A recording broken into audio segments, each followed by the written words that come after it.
Thank you very much. What an incredible group of people. Beautiful. And you know, no matter where we're going now, everybody wants to see greatness for our country. We want to bring it back. It's the same. Everybody loves each other. I'll tell you, we left so many places.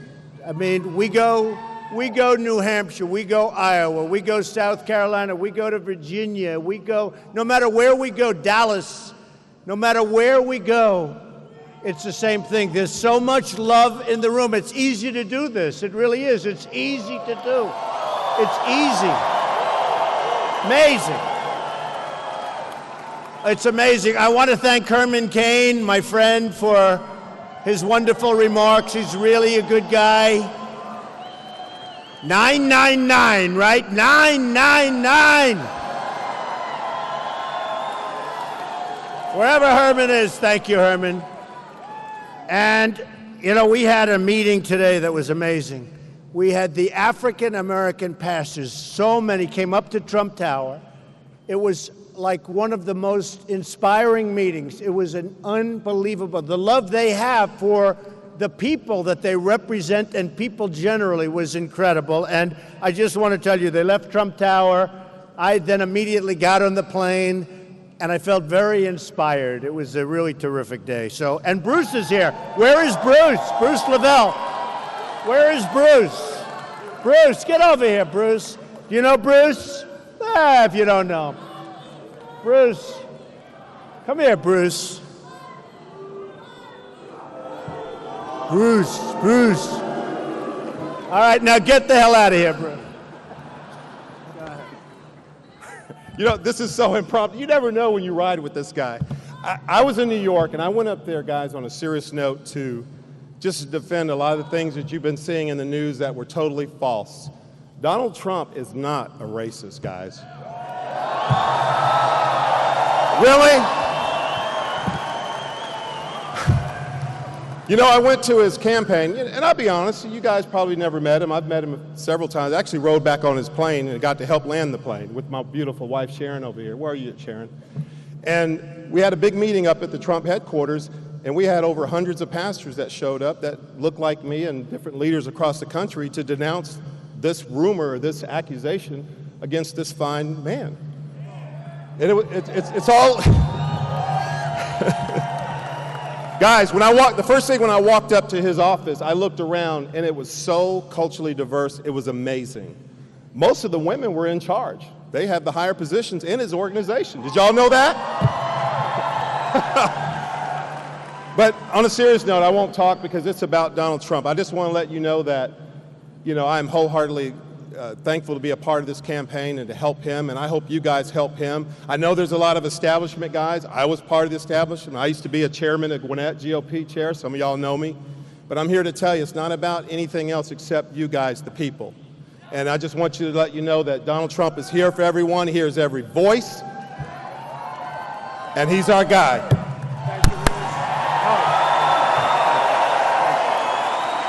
Thank you, Bruce. Pastor.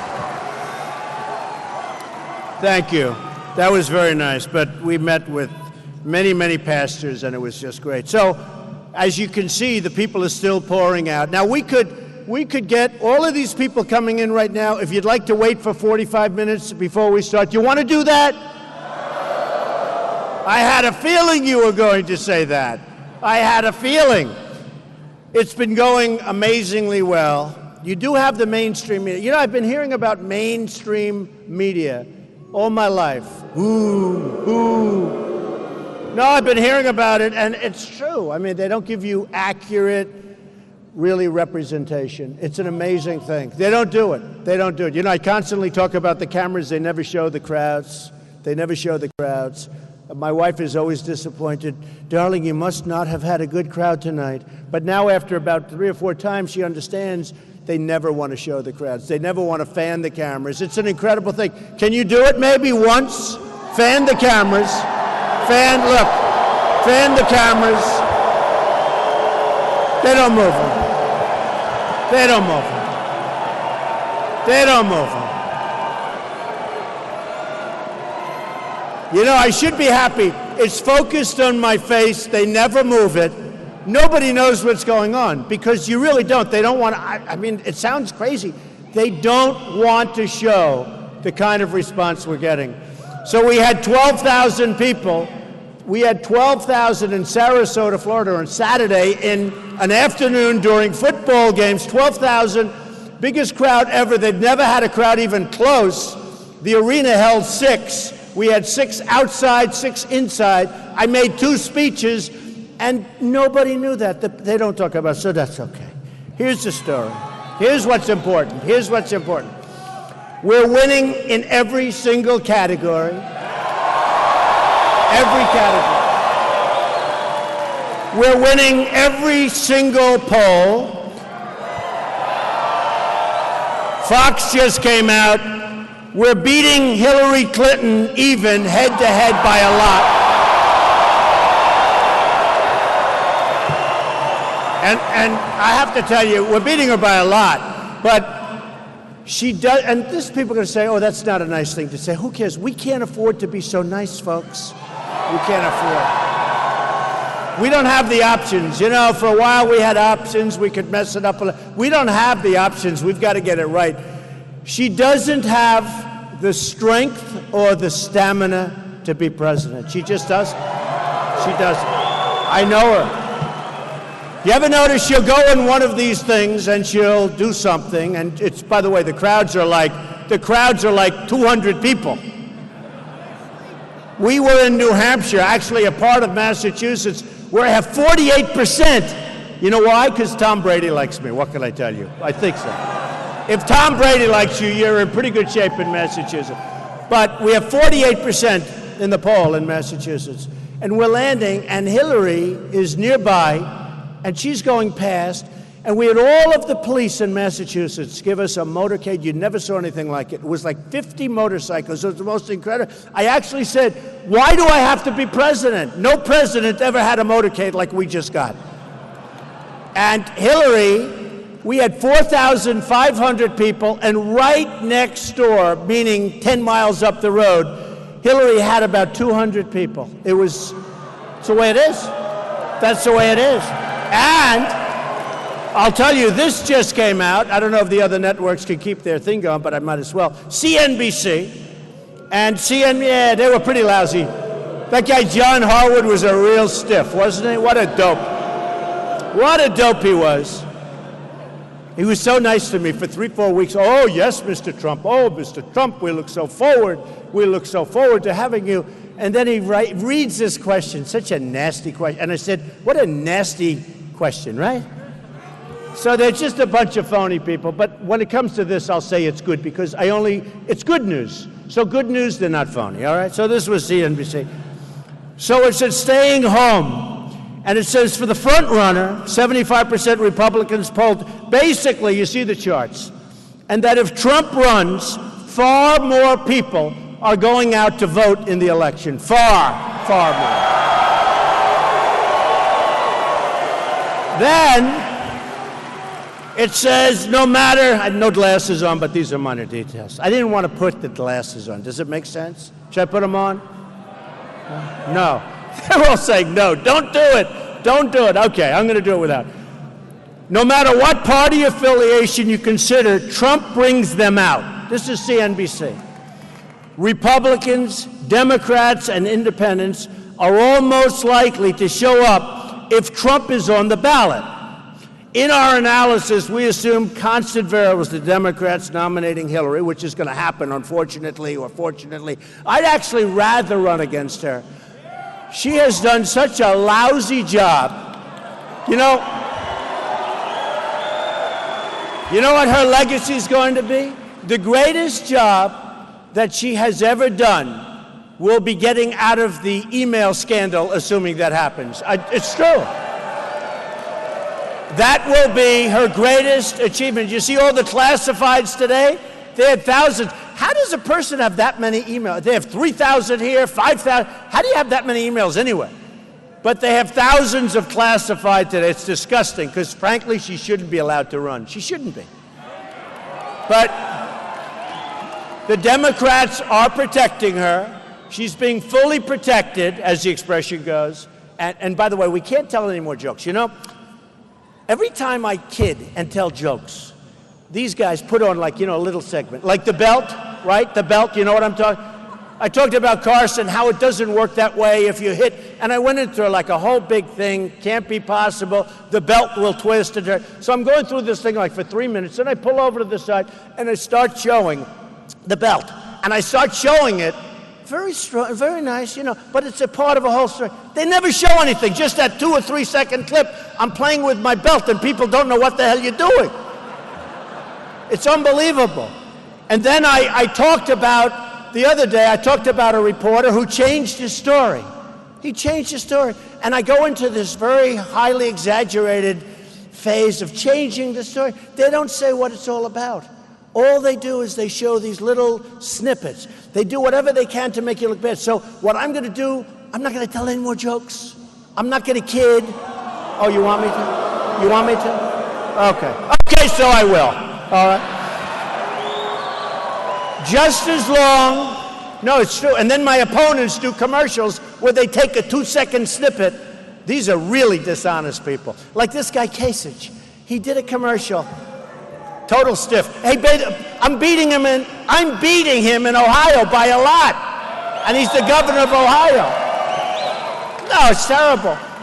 They say something to the effect that, can the people, I was talking about Carson, and I said that he had a certain problem, right? We don't have to go into it. Okay, I will. No.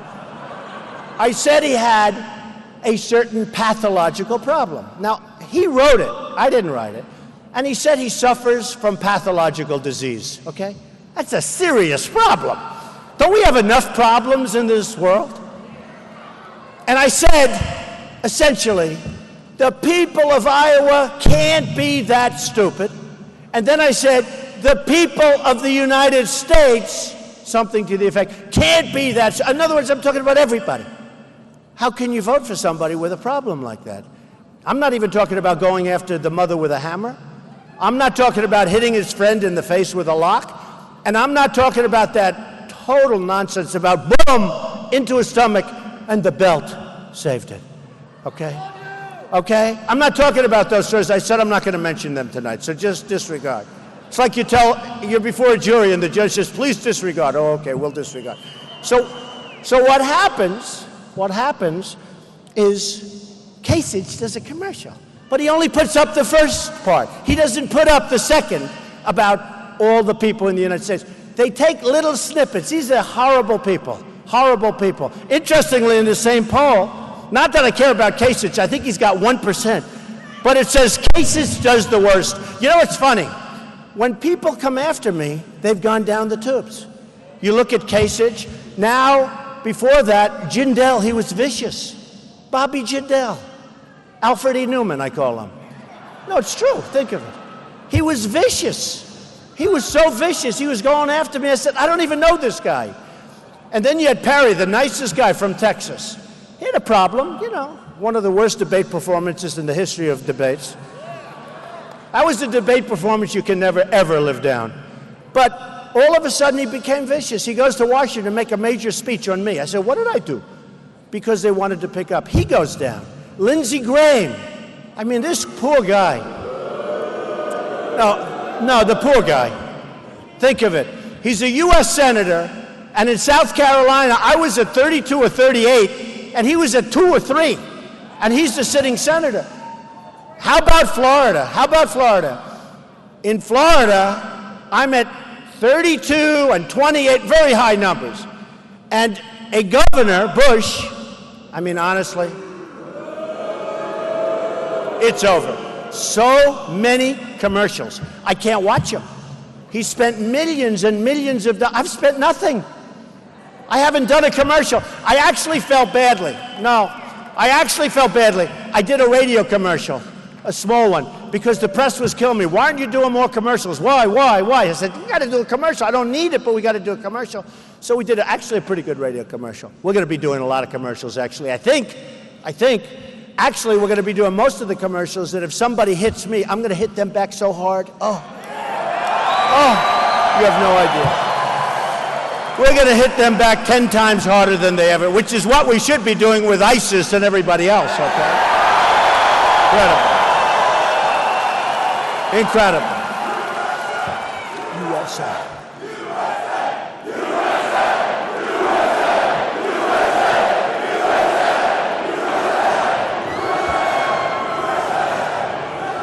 It's so cute. These people that are pouring in the back, they don't know what they're missing, do they? They don't know. So many things. But Lindsey Graham, disaster. Perry, disaster. All like disasters. Think of this, and a friend of mine said, you know, so far, now let's see, Christie hasn't hit me yet. He will. He has to. He has no choice. He's at 2 or 3. He's got to. He's going to hit me at some point. Rubio's got to hit me. Hey, there's only one way you get to the top, and it's all through Trump. Let's face it. They have to. They have to. Even I think Cruz is going to have to hit me because, you know, he's a nice guy. He's been so supportive. Everything I said, he supported. Every single thing I said. And he's been so supportive, but at some point he's going to have to hit me, right? It's going to be a sad day, but we will hit back. I promise. I promise. But you look at what's going on, and you look at the world, and you see what's happening, and we have to get this right. We can't put a stiff, we can't put a low-energy person, we can't put people, some of whom I've gotten to know, some of whom I respect, some of whom I really don't respect. Some of whom I don't respect. I look at some of the people that are on the dais. I never debated before. Now, in all fairness, every online poll, Drudge, who's terrific, he's a terrific guy, by the way, Drudge. But Drudge does a big poll. Hundreds of thousands of people vote after the debates. Time Magazine. I was just on the cover of Time Magazine, believe me. Other than that, I have no power over Time Magazine. Time Magazine, Slate, they all do these polls. There's like 5 or 6. So we have the debates, every single debate, and believe me, hundreds of thousands. I am not telling people to make phone calls, all right? It's an online poll, which I think are actually better in many respects than when they interview 300 people and they say you're winning. I don't understand 300 people. I do understand 200,000 people, but I don't understand why they interview 297.3. 0.3 is a baby, okay? So I never understood that, but you know what? Whatever it took, I took that at the Wharton School of Finance. I took that whole thing, and it never made sense to me, but I guess it works because usually they're right, although in the last number of elections they've been wrong. I hope they're right? I want them to be right. They got to be right. But you look at these polls, and in the debates, I won all the debates. And I'm saying to myself today, CNN, I'm coming over, and I told you we had this great pastors meeting. This great meeting. Look, the camera just went off from CNN. They know me. I love hitting them while their camera's on. No, I love it. I love it. So CNN gave me the worst story. It was like the meeting never even took place. And it was such a great, it was like a love fest.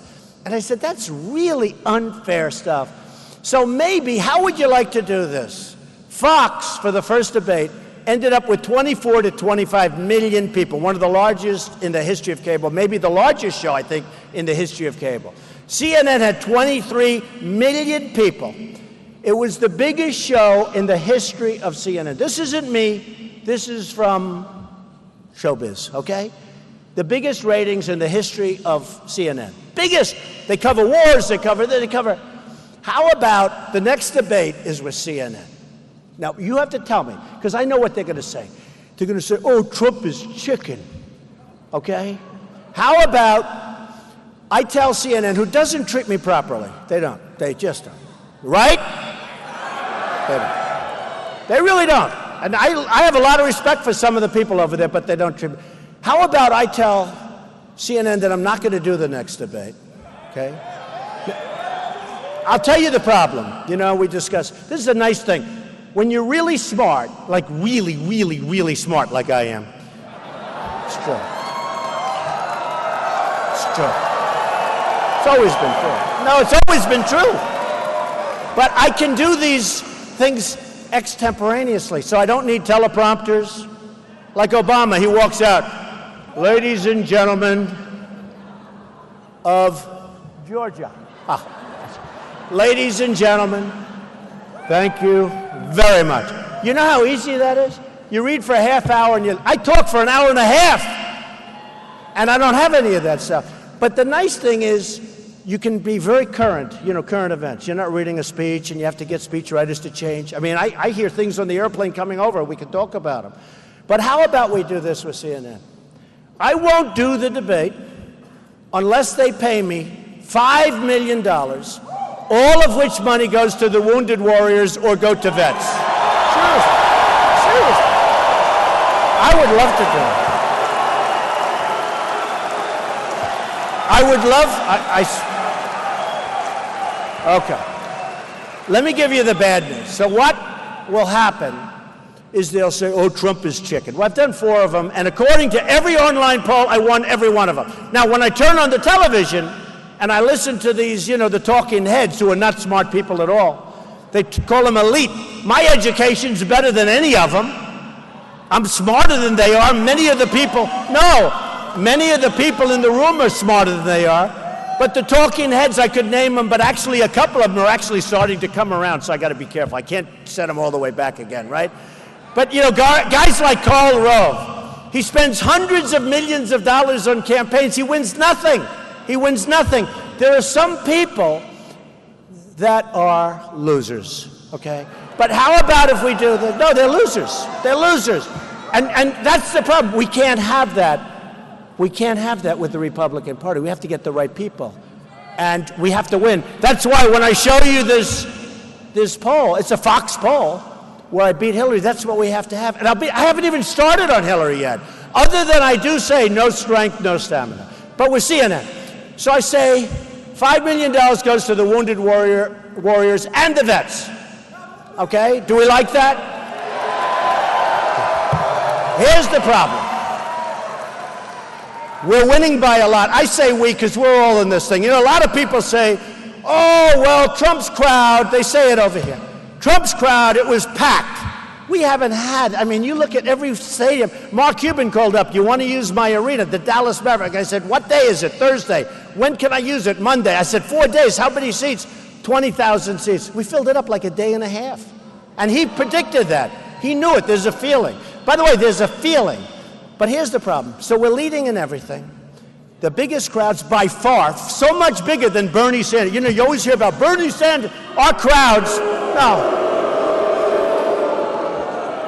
May he rest in peace. He had an operation today. I think it was a hernia operation. You know why? Carrying around too much tax problems. Because he's going to tax you. He's going to tax you. But let's not even talk tax problem. He wants to double and triple everyone's tax. Wants to bring you up to 90%. 90%. And he wants to bring you because he wants to take. Now what happened is Hillary now has gone way left.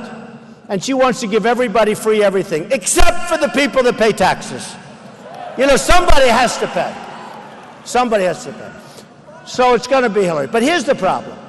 So with CNN, I said, no, I'm not doing it.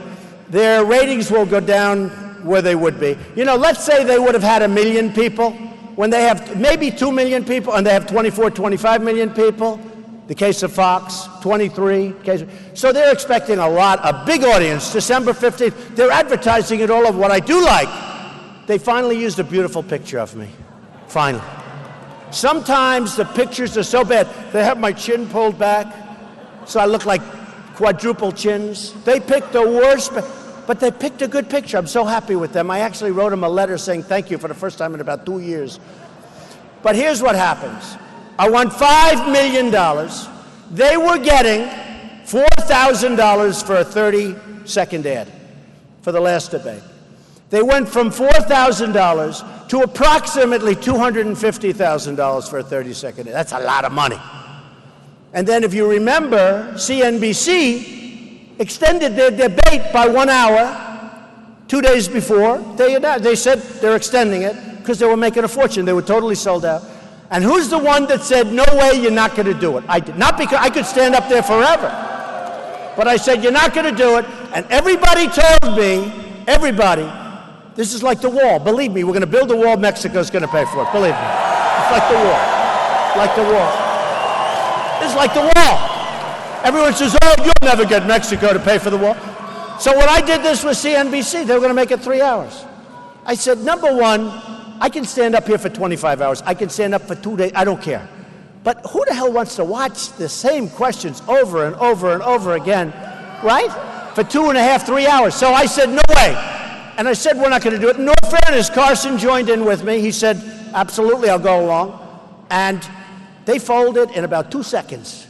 That's supposed to be the business network. They folded quickly. They folded. So with CNN, here's what they'll say. Trump's chicken. He's afraid to debate. He's afraid to debate. And what I don't do, I just talked to Corey and Hope and all of my people. I said, I'd love, because I watched this story on the pastors. It was so terrible. It was done by a reporter sitting right back there. No, it's true. Who by the way, she wasn't even there. She wasn't in Trump Tower. That's where we had a beautiful news conference with all these pastors, and it was like we didn't do anything. I won't mention her name. I don't want to make her any more famous than she is. She's not very famous, believe me. But such a disgusting report. So the problem is they'll say that Trump is chicken. Now, if you're not leading and you're going nowhere, you have nothing to lose. But wouldn't it be bad? I'm leading the polls. I don't do it. I play cute, because you're playing cute, right? It gets out I'm chicken, which I'm not. One thing I'm not is chicken, okay? Remember, every single poll, I won every single poll in the debates, all 4 debates. Check it, folks. You know, I only say what's true, because if I say anything that's even slightly off, the next day I have headlines. Every single poll. But if I do this, it could be he's playing too cute, and maybe I don't do well, and maybe my real polls, which are the polls we're leading by so much, maybe they go down. So should I tell CNN that I'm not doing the debate because they treat me really unfairly? And say, but I will do it if you give $5 million to the vets? Or, well, now I know, with the people in this room, good. And if they covered my whole remarks, good, but they won't. They'll just cover a tiny bit. They won't mention what I just said. So they give you like 3 seconds of this. If I do it, I have a feeling I could face repercussions in the polls. Should I do it or not? I don't know if I want to take the chance. I don't know. You know, it's a little like, okay, we all heard of The Apprentice, right? The Apprentice, one of the greats. I love The Apprentice. So Mark Burnett came up, wanted to do The Apprentice. The show became a tremendous, tremendous hit. And by the way, the head of Comcast, who's a great guy, Steve Burke, came to my office just before I announced. He wanted to renew for a lot of money. I'll pay whatever, wanted to renew. And I said, Steve, I think I'm going to run. I wasn't sure, because I wasn't sure until I got down that escalator with my beautiful wife waving. She was more confident than I was, I'll tell you. But she's waving. And I'm saying, am I going to do this? The bottom of Trump Tower, this massive area, you couldn't even see any of the marble because there were so many cameras on it. And I took a deep breath, and I went, let's go. And I did it. And by the way, and in that speech, we announced illegal immigration.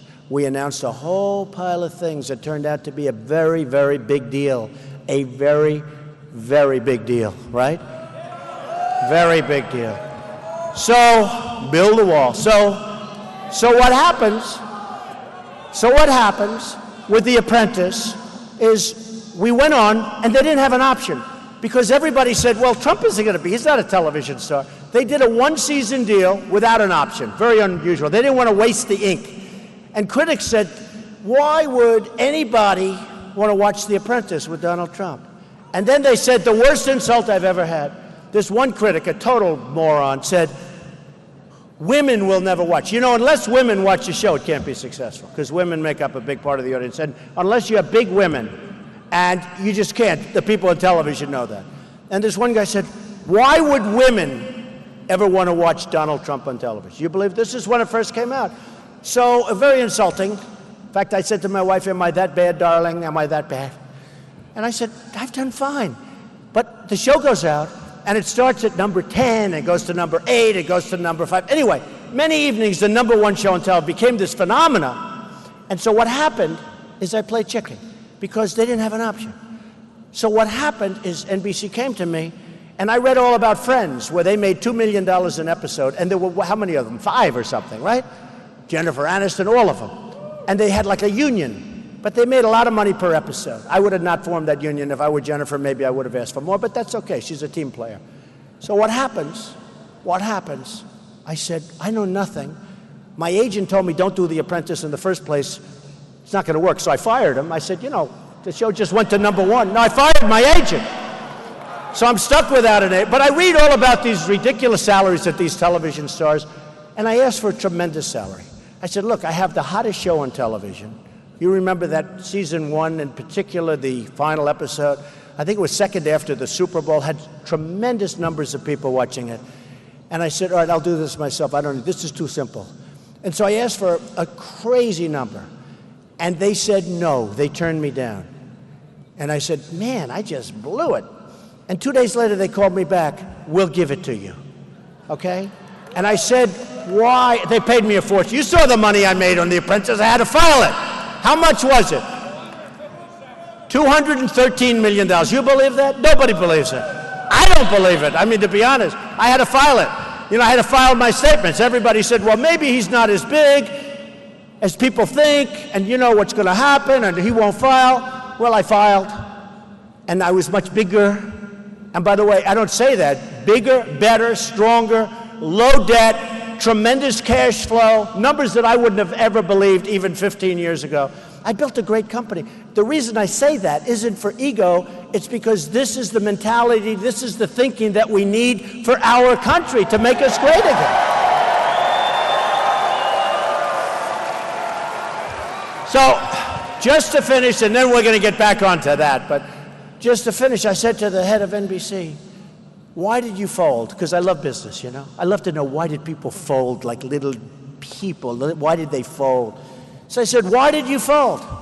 He said, you know, we weren't, and we started interviewing other people, but in the end, we didn't want to take a chance, okay? And it's the same thing with us. It's the same thing with us. We are going to do something so strong and so bold, but we can't take a chance and pick the wrong president. We can't pick a woman who is totally embroiled in scandal for her whole life. Whitewater. No, think of it. Whitewater. Whitewater was no different. Everybody that studied it, they did a book on it. She should have been indicted. She should have been indicted. How about, wasn't it the cattle futures? The cattle futures, right? Where her numbers went up, like she made a massive amount of money in like 1 week. And guys that do this professionally all their lives, they've never made that. The whole thing is a scandal. The whole thing is corrupt. It's corrupt, and it has been. You look at the foundation, you look at everything. It's been so bad for so long. We can't do that. We can't get involved in that stuff anymore. And honestly, it's true. She'll say hello to people. She disappears for 5 days. I don't disappear for 5 days. Tomorrow I'm going someplace else. I'm all the time. All the time I'm going. We need tremendous stamina. We need tremendous strength. And this is women, men, you know what I'm talking about. We need strength, we need stamina, and we need smarts. We don't need just a tough person. Because I know tough guys. I know tough guys. I know tough people. And tough is no good. Tough is no good without the brain power. You need the brain. You need the brain. But we need the toughness too. We need General Patton. We need General Patton. I mean, our armed services today are so politically correct that a guy like General Patton, who is a vicious, ruthless, horrendous human being, who cursed and spat and it spit in people's faces, who cares? He was great. And by the way, his troops would go to hell for him. His troops would go to hell, Mad Dog. His troops would go to hell for him. Or we need General Douglas MacArthur. In the history of West Point, one of the greatest intellects, and he was a totally different type, but he was a guy that only understood winning. That's what he understood. We don't need these guys that I see on television all the time talking about ISIS is very tough. ISIS is tough. There's 60,000 people. We got them through horrible planning, horrible planning. That whole thing with Iraq, again, you got to be given points. I said in 2003, 2004, don't go in. And now, I am by far, and we have a lot of vets. I love you, vets. I love you. A lot of vets. We have a lot of vets in this room. And we're going to take care of our vets. We are going to really take care of our vets. You know, we put in a plan recently. We're going to take care of our vets. But we have to have people that don't talk. We don't want talkers. We want doers. We want people that know what's happening. I see on television all these generals, they're talking about, yes, well, then we're going to do this. I see Obama a couple of weeks ago. We are going to send 50 men to Iraq or to Syria. And then he said, where are we sending those men, by the way? Why would a president, or, I didn't say it. I didn't say it. I didn't say that. Go ahead, say it again, but louder. Very rude. They're very rude in Georgia, aren't they? You heard what he said. Well, there's something going on because some of these decisions are hard to believe. So he announces that he's sending 50 men over, and maybe some women, I don't know. But he's sending 50 people over, our finest. Why would you do that? Why would you say anything? Because now they're being hunted. Now they've got targets on their back. Now the enemy knows they're going over there. Why would you say that? They're being hunted like wild dogs. They're being hunted. Why would you say that you're sending 50 people? And it's, you know, the interesting thing, it's not even good psychologically, because 50 is not the number. I mean, you know, 50 people. So it's not even good from that standpoint. It's not like we're sending 100,000 people.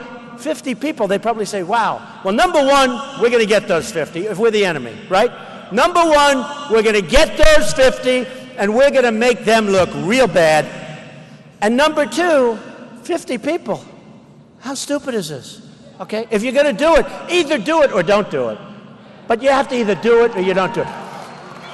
Their strategy is totally wrong. So I write the book, 2000, The America We Deserve. You saw that, right? Did you see the book? Does anybody have that book? The America We Deserve in the year 2000. And I talk about Osama bin Laden because he was a terrorist with a big fat mouth, and he was going around saying the destruction he's going to do. And I said in the book, 2 years before the World Trade Center came down, you better do something about this guy, Osama bin Laden. I said something about he's going to crawl into Iraq and come back. And a couple of people said, man, Trump actually called Osama. He did. He came back. He knocked down the World Trade Center with thousands and thousands of lives and people still dying and families still suffering because they lost people. This was the worst attack. This was worse than Pearl Harbor because at least that was an attack on the military. This was an attack on innocent people working in an office and having lunch up on top of the world. This was an attack on civilians, the worst attack in the history of the country. And we could have done something about it. We could have done something if we had leaders, if we had smart people. We could have done something about that. Osama bin Laden was out there. I wrote about him in my book. He was out there. You don't go out and say we're sending 50 men. Here's another thing. Bush started a war. Shouldn't have been started. You're going to destabilize the whole Middle East. That's what happened. And I said it. 2003, 2004, Reuters has a big article on top. Trump says totally against the war. Not because I would be against, but because you have to know, I'm going to build a military so strong, so powerful, so great, that we'll never have to use it. We're never going to have to use it. We don't want to use it. We don't want to use it.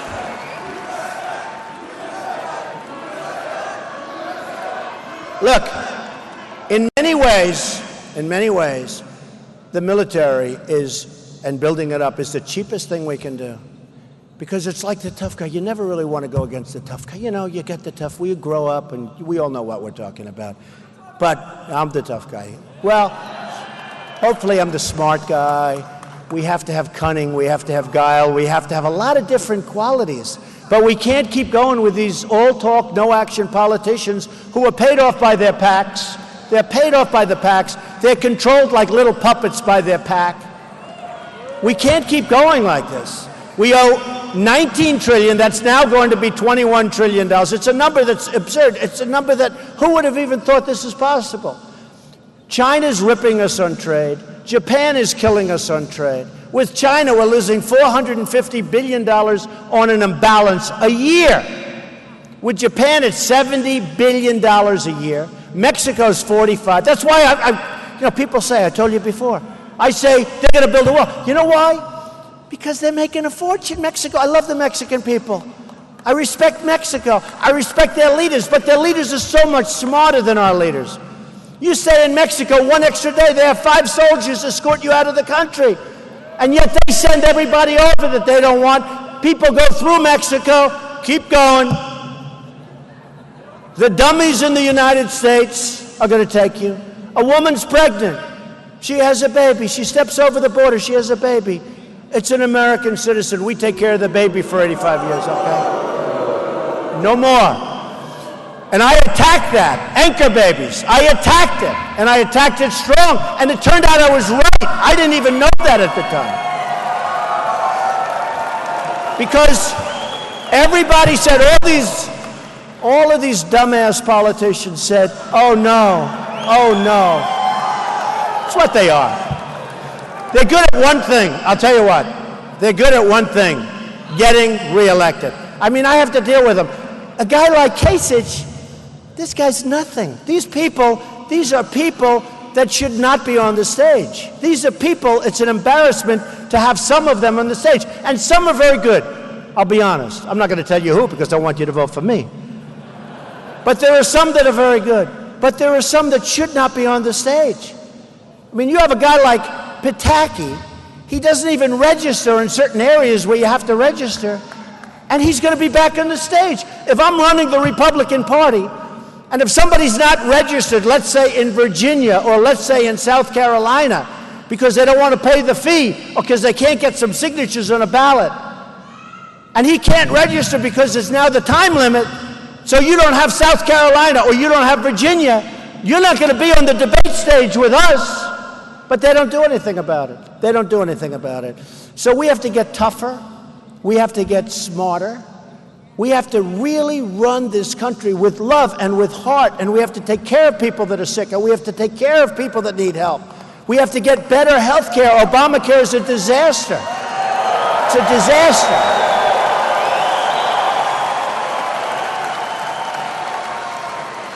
Obamacare is going to be repealed and replaced with something so much better. So much better. So much better. I don't know if you saw recently where premiums are going up 35, 45, 55%. People can't afford them. The coverage is horrible. The deductibles are so high that unless you're dead, you can't use it. Okay? You can't use it. It's useless. It's useless. It's terrible. And it was all a big lie 28 times. You can have your doctor, you can have your plan, you can have whatever the hell you want. And frankly, the Democrats are going to pay a big price because I don't know if you've been reading the papers lately, but Obamacare is in big, big trouble, financial trouble. They have to be bailed out big league by Congress. They're going to have to be bailed out big, big league in 17. Now, unfortunately, you're going to have a new president. I'm going to inherit this stuff. I got all these problems to fix, but I'll fix them, believe me. Believe me. But here's the...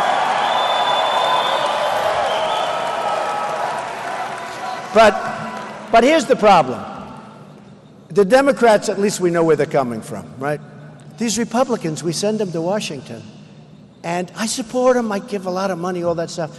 But we send them to Washington, and they get down there, and they don't do the job that they campaigned for. They say, we're going to end Obamacare, right? I don't know if you have any in this area, but probably you do. We're going to end Obamacare. We're going to do this. We're going to strengthen up our military. We're going to take care of our vets. We're going to take care of our vets. They talk, and they talk, and they talk. Now they get down to these gorgeous halls with the beautiful marble columns and the angels on the ceiling, right? And he looks at his wife, and he says, we finally hit the big time, darling. Oh, we fund. And it comes to a vote on Obamacare. Everybody raises their hand. I mean, look at this last budget. This last budget was approved so fast, and we have to raise $2 trillion because of this budget. When you do the budget, you're supposed to start the following morning on negotiating because you don't have enough time. Then they say close down government. Everybody's afraid of closing down the government. And you know the funny thing? I wrote The Art of the Deal. The funny thing is that nobody's going to be blamed for closing down the government but Obama. When people read the history books, they're not going to say Boehner closed down. Nobody's going to know who Boehner is. They're going to say during the Obama administration, the government closed down. He was a horrible president. It's true. It's true. They're going to say he was a horrible president. He didn't know what the hell he was doing. He was a tremendous divider because he's the most divisive human being I think I've ever seen. And the one thing a lot of us thought, including me, I said, you know what? He's not going to be a good president. But you know what? He will unify, perhaps, the country. And he'll bring white and African American and everybody. He'll bring them all together. And you know what? That turned out to be totally wrong. It's never been worse. And when I met today with the African American pastors, never been worse than it is today. And frankly, if you're African American youth, 51 to 55% unemployed, I mean, everything is bad. The man has been a horrible president. He's been horrible. To a point where people that would never vote Republican come up to my office and they want to really talk turkey, and it's hard for them. They always go Democrat, and it's hard for them. But they come up to my office because they really want help. So he's been a great divider. He's been an incompetent president. Everything he touches turns to you know what. No, everything. Everything. Think of it. We don't have victories anymore, right? We don't have victories. When's the last time we had a victory? We don't have victories anymore. Our health care is no good. It's a disaster. Our trade with all of these countries is no good. Our borders are like sieves. People are just pouring in. We have sanctuary cities, which, by the way, will end very quickly, okay?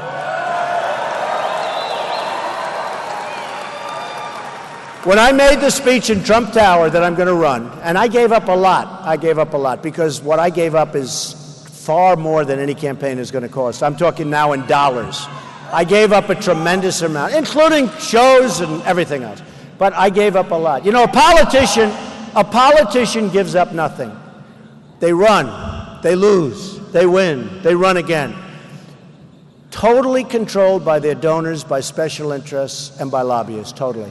And there's a story, and I have to tell you, because this is like, and I've been saying it for a long time. I think we had either 9 or 11 super PACs formed for me. Trump super PAC. One of them was the Art of the Deal PAC, the Art of the Deal. So people give money. You know, and a lot of these people that form the super PAC have no money. Maybe I'll give you a good idea, right? You'll go form a super PAC, keep all the money for yourself.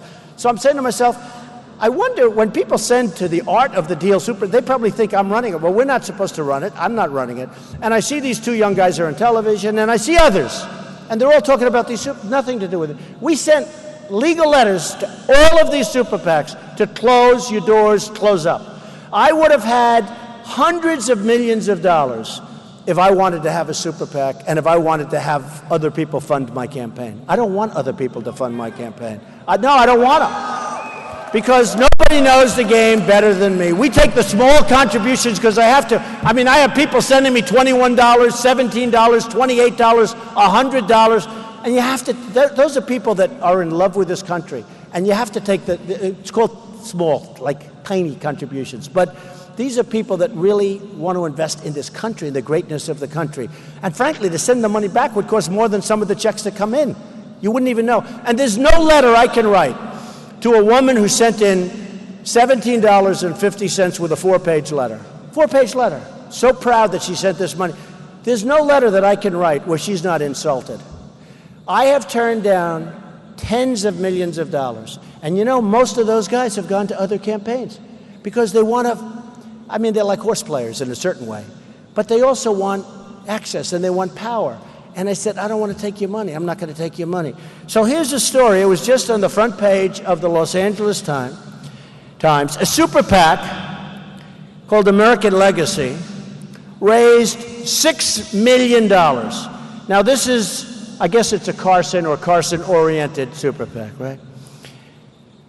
Of the $6 million, only $140,000 was left for the campaign. No, but this is the same with Bush, maybe not as bad. It's the same with Rubio. It's the same with all of them. Or most of them, I guess. Maybe a couple of them do it properly. But the consultants and the fundraisers and all of these people, they take the money. They're professionals. They make money better than being a real estate broker, to be honest with you. I mean, I'll probably give a lot of people in the audience an idea, but it's better than being a real estate broker. So think of it, Jeb Bush. Yeah, Jeb, he's another beauty. Jeb Bush the other day said, Donald Trump, you know, he's trying to talk tough now because I said he's got no energy, right? I call him a low energy person, so now he wants to be a tough guy. It doesn't work. You can't be tough if you're not tough, you know? We know that. He should be himself. If he's himself, he'd do better. Can't do any worse. But Jeb Bush the other day said, Donald Trump doesn't have the right tone to be president, the tone. And I said to he goes, who cares? That's very good.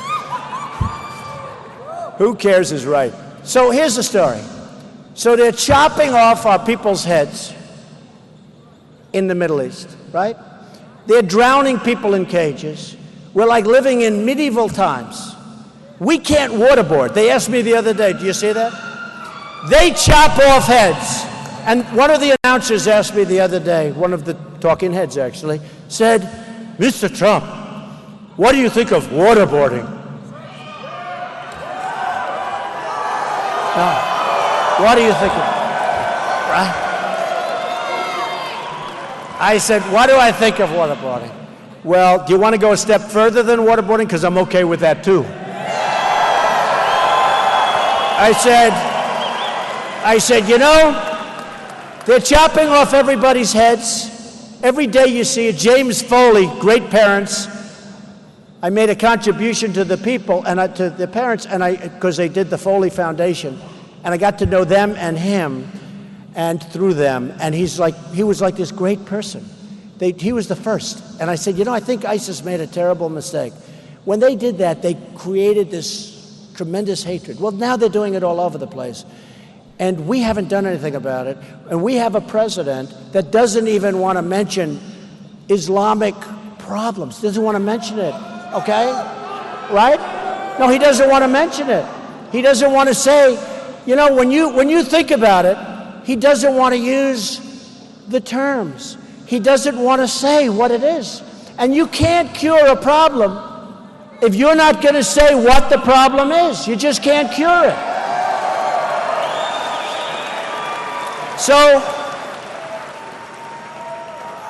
So we have a terrorism problem like probably there hasn't been. We're fighting a war like we've never fought. Of course, he's not saying it's a war either, but we're fighting a war where they're blowing up airplanes, where they're doing things like what you just saw in Paris and other places.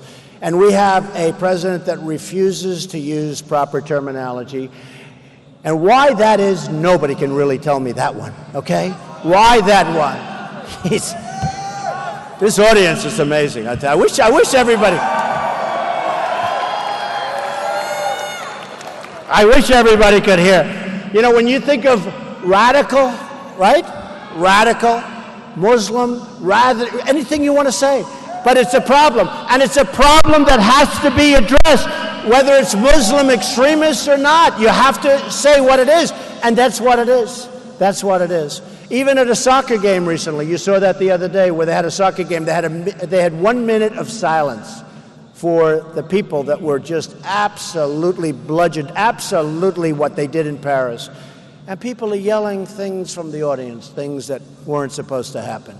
And the players were unbelievably embarrassed, and it was a great embarrassment. You don't get a lot of reporting on it, but most of you have heard about it. That was last week. So we need strength, we need power, we need smarts. We're going to redo this country. We're going to make it better than it's ever been before. I really believe that. I really believe it. I really believe it. I really believe it.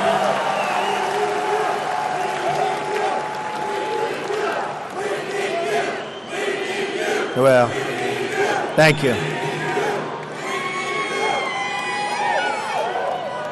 The other day, I read on the headline of one of the newspapers, the number of migrants crossing the Rio Grande is through the roof. You know, we've been hearing, oh, well, it's not. Tremendous increase. The number of migrants crossing the Rio Grande. Our country has no borders. If you don't have borders, you don't have a country. I'm sorry. I'm sorry. I'm sorry. So, and I'll tell you this, if I didn't, at the base of Trump Tower in New York, if I didn't talk about illegal immigration, I don't even think you'd be talking about it right now. You had Kate in San Francisco. You had Jamil, this young, incredible guy that was going to go to, he was a football player, a good student. His father, I've gotten to know him, an unbelievable man. And his son was shot and killed walking home with a sandwich for his father from the deli. He was going to go on a scholarship to one of the great colleges, maybe Stanford, on a football scholarship. The apple of the father's eye. And he called up his father. And he said, Pop, he called him Pop, I'll be home in a couple of minutes. I'm right outside. I've got your sandwich. And then a minute later, Jamil Shaw, Sr., heard 3 or 4 gunshots ring out, and he knew it was his son. And this was a guy that walked up to his son, held a gun to his head, and pulled the trigger right through the head. And when the boy went down, he went like this, and he shot him again and blew his hands off. An illegal immigrant that came over. Kate, the same thing. In Los Angeles a few weeks ago, a woman, 66-year-old veteran, raped, sodomized, and killed by an illegal immigrant.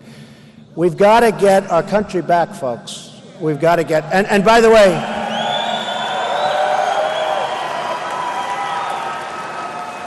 these are 3 instances. These are 3. There are thousands and thousands and thousands. It's horrible.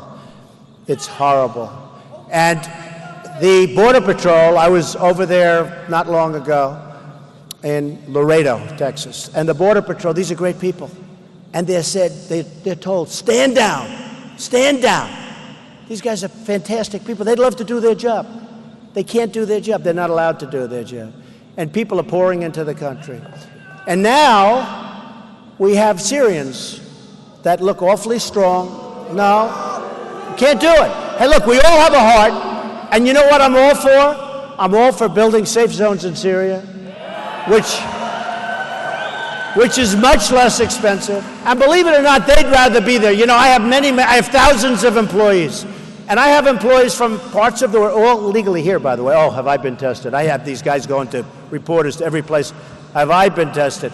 But I have, and I don't know, maybe somebody sneaks in. Believe me, they'll find it if they do. But I have from all over. But you know, it's funny. They come from countries that you wouldn't think much of. You would never think that you'd want to go. Their big ambition is to make money here and go back to their country. They want to go back to their country. And I understand that. I understand that. They want to go home. They want to be back with their mothers and their fathers and their soil and their plants, even if the plant is not the kind of plant that you like. They want to go home to their country. And I understand that. And the fact is, if you build safe zones, and boy, do you have plenty of land over there, but if you build safe zones, and you got to get the Gulf states, as an example, Saudi Arabia makes $1 billion a day. Now, that was a couple of months ago when oil was high, so let's say they make a half. They make $1 billion a day. So much money, they don't know what to do with it. I know them. They're wonderful people that treat me nicely. They buy my apartments. I love them, okay? But you know what? The money is enormous. We don't have money. We're a debtor nation. We got to get them to put up money. We defend them. We defend Germany. We defend Japan. We defend South Korea. And they're right next to the maniac. This guy's a maniac.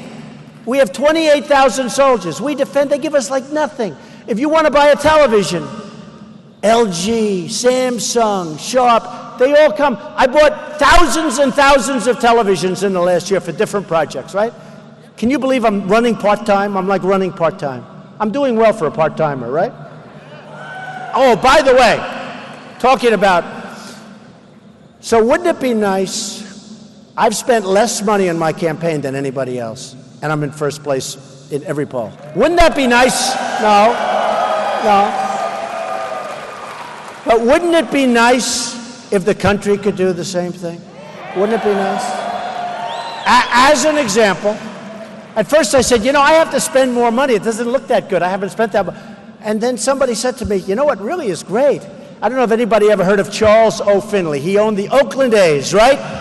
He had the lowest payroll in baseball, and he won the World Series 3 times in a row. He had a young Reggie Jackson, a young catfish hunter, and George Steinbrenner, who was one of my best friends and a great guy. But he used to just buy his players all the time, and George told me this guy is a genius. He had the lowest payroll in baseball, and he won the World Series 3 times. And he'd sell his players for a fortune, and he'd replace them with guys that were just as good. Wouldn't it be great if our country could run like that? Wouldn't it be great? Wouldn't that be great?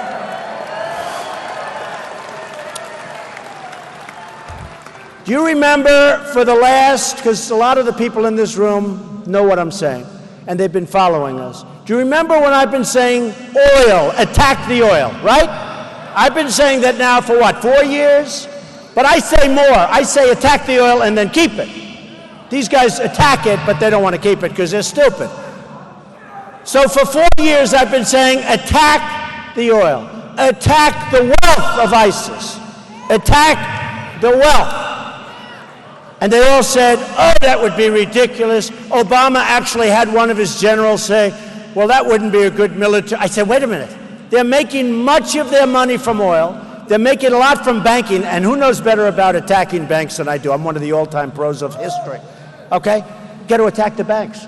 Money's pouring in from banks illegally. Money is pouring in, and the banks will stop it because I know the games. These politicians don't know anything.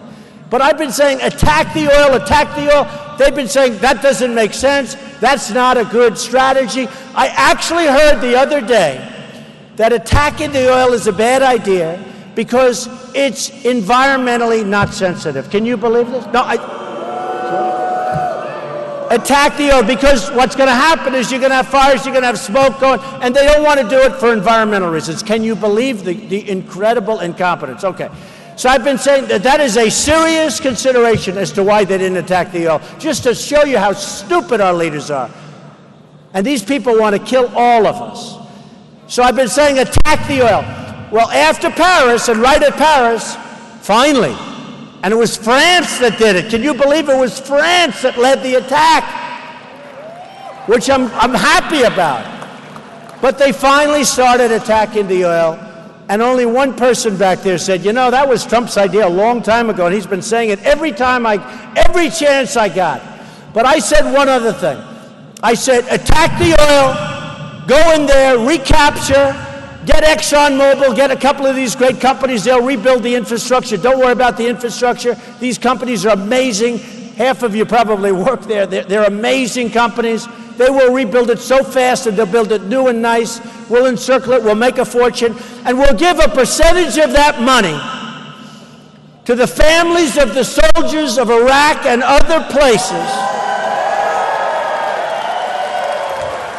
that were killed and so badly wounded. We'll give a percentage of that money to the wounded warriors, and we'll take care of our people. But these guys don't want to do it. You know, in the old days, to the victor, you know you're a military man. I can see it. Stands up straight, great guy. But I can see it. To the victor belong the spoils, right? We don't do that. We don't do that. We're so dumb. We go in, bomb the hell out of places, win, then we leave. And how about Obama? So he talked about the 50, but how about this one? When he gave the exact date when we're pulling out.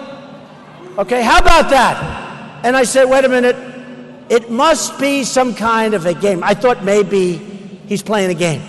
That he didn't mean it. Because if he doesn't mean it, he'll get him by surprise. See, our country needs the word unpredictable. We're totally predictable. He announces the 50. He announces next week we'll be bombing a certain city. In the meantime, it turns out to be hell on wheels because they're so prepared. because whatever he says turns out to be right. You'd think he'd be leading them. So what happens is Obama comes out and he said, we're leaving Iraq on a certain day. And he meant it. So what happens? And believe me, they don't want to be killed. You know, you read all about they're going up. They don't want to be killed. They don't want to be killed if they can avoid it. So they pull back. They say, wait a minute, this guy, how stupid is he? He's told us when he's leaving. What do we have to fight for? They're leaving soon. So they pull back, and we think we're doing great because they pull back. And then we leave, and then they go and do whatever they want. And by the way, ISIS came because we had no control over the people that took over Iraq. They wouldn't let ISIS have their fair share. And what happened is ISIS became more vicious by far than them. And more vicious than Saddam Hussein, by the way, who didn't have weapons of mass destruction. So what happens is we have a president that told them the exact date that we're pulling out. All right? Now you tell me, how stupid is that? And now they have a war going on where they don't know what they're doing. They're fighting Syria, but Syria's fighting ISIS, and they're fighting together. So we're fighting ISIS, and we're also fighting Syria. So Syria's now saying, wow, I can't believe it. The United States, who's fighting us, is killing our worst enemy, ISIS. We love the United States. And Assad is now on the side of Russia, and because we gave Iran $150 billion, we don't get our prisoners. I don't have to go into it. Maybe the worst deal ever made, that I've ever seen of any kind. So now we're fighting Iran. We're potentially fighting Russia. We're fighting ISIS. ISIS is fighting Syria. Syria is fighting. We don't know what the hell we're doing. We have stupid people. You can't fight them both. You got to pick your guy. You got to pick your guy. And I'll tell you who I pick. Assad is a bad guy. We're backing the rebels, just like we did in other places, okay? We're backing the rebels to go in. Now, who are the rebels? Nobody knows who they are. Some people think the rebels are ISIS, and some people think the rebels are far worse than Assad. So we're backing the rebels. Look what happened in Libya. Look what happened in Iraq. We don't back people. And we give them our equipment. And one shot's fired up in the air and all our equipment is in the hands of the enemy. This stuff isn't going to happen if Trump gets there. Every single poll, not going to happen. Not going to happen. Every single poll is saying number one by far on leadership. I'm not saying leader, I'm just telling you, I'll be a great leader. But every single poll, you know why I'm going to be a great leader? Because I'm going to win. You know, Vince Lombardi would win. That's why he was a leader. If Vince Lombardi for the Packers lost all the time, he wouldn't have been a leader. Okay? If Coach Belichick, who's a great guy, last night they had a little upset, but that's okay. But Coach Belichick is a winner. These guys, the only way you can be a winner, you can't be a loser and be a leader. You can't. It doesn't work. Because you may get away with it for a little while, but eventually people will say, wait, we keep losing. We want somebody that's going to win. I win. I know how to win. I know how to win. Just like now, we're driving the Republican establishment crazy. Crazy. They don't know what to do. And the reason they're going crazy is because they want to have their puppets, and I'm not a puppet. And when Ford, which moved to Mexico, when they call me, I'm going to do what's right for you. I'm not going to do what's right for me because I don't care. And I'm not going to do what's right because they were fundraisers and they gave me a lot of money. And when Nabisco, which just moved its big plant to Mexico, wants something, they're going to suffer. They're going to suffer. Okay? And when the fundraisers and the lobbyists and the special interests see me about Nabisco, I'm going to do what's right for you. So, really, in a nutshell, it's been great being with you tonight. It's like this all over. It's like the enthusiasm, the love, the incredible everything. It's like this all over. We have an amazing country of people that really want to see us be great again. the expression, "Make America Great Again." I mean, they really want to see it.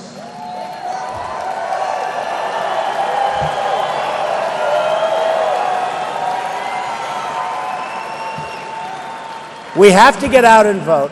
Don't believe all this stuff. I think I'm going to win the Hispanic vote, and I frankly don't think it matters. You know, the fact is that if the Republicans got up and voted last time, you would have had a different president. I don't know if you know. Romney let us down. He let us down, and he didn't energize the base. People were saying, "I don't care." I mean, if you don't care between Obama and Romney, that's not doing a good job. We've got to get out. We've got to be energy. If you have a broken leg, a broken back, a broken neck, you have to get up and you have to vote. You've got to go out and vote. And I'll tell you this, and I say this even more strongly now than ever before, because I've gotten to know so many people on the trail. Our country is made up of unbelievable people and spirit. Our country, with proper leadership, and I'll give you really proper, we're going to have fun. We're going to have victories. We're going to win. We're going to win so much. We're going to do things. We're going to take care of our people that need it, which Republicans aren't going to ever get credit for, and we're going to do that. We have to do that. Otherwise, I wouldn't even run for office. We're going to have a big, beautiful heart. But we're going to make this country not only great again, we're going to make our country greater than it's ever been before, and we can do it. We can do it. Thank you. Thank you. I love you. Thank you very much. Thank you. I love you. Thank you very much. Thank you.